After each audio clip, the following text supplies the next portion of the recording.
நிறுவனத்துடன் 2000 கோடி ரூபாயில் புரிந்துணர்வு ஒப்பந்தம் கையெழுத்தாகியிருக்கிறது. மேலும் விவரங்களை தருகிறார் நமது செய்தியாளர் கண்ணன். கண்ணன், முழு விவரம். தமிழ்நாடு முதலமைச்சர் மு.க.ஸ்டாலின் பல்வேறு தொழில் முதல்களை, அதாவது சர்வதேச நிறுவனங்களின் பல்வேறு தொழில் முதல்களை ஈர்ப்பதற்காக அமெரிக்காவிற்கு அரசுமுறை பயணமாக சென்றுள்ளார். கடந்த 3 நாட்களாக அவர் சிகாகோவில் இருந்து பல்வேறு நிறுவனங்களை சந்தித்து வருகிறார். இதன்படி தற்போது வரை தமிழ்நாடு முதலமைச்சர் மு.க.ஸ்டாலின் அமெரிக்க பயணம் மூலம் 5000க்கு மேற்பட்டோருக்கு வேலை வாய்ப்பு கிடைக்கும் வகையில் புரிந்துணர்வு ஒப்பந்தமானது மேற்கொள்ளப்பட்டுள்ளது. இந்நிலையில் தமிழ்நாடு முதலமைச்சர் மு.க.ஸ்டாலின் தலைமையில் இன்று காலை ஒரு புரிந்துணர்வு ஒப்பந்தமானது மேற்கொள்ளப்பட்டுள்ளது.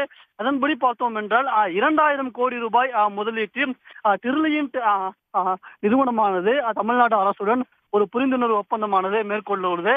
அந்த புரிந்துணர்வு ஒப்பந்தத்தின்படி டிரில்லியன்ட் நிறுவனம் தன்னுடைய மேனுபேக்சரிங் ஆலையை, அதாவது உற்பத்தி ஆலையை தமிழ்நாட்டில் அமைக்க உள்ளது.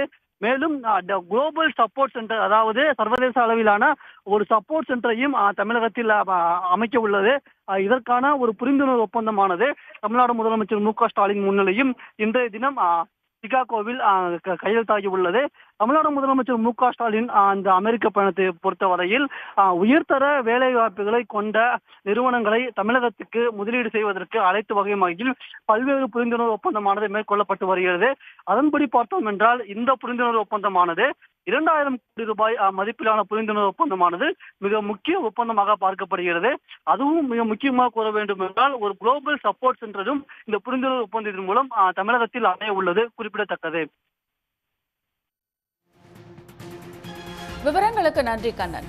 உடனுக்குடன் செய்திகளை தெரிந்து கொள்ள சன் நியூஸ் பெல் ஐகானை கிளிக் பண்ணுங்க.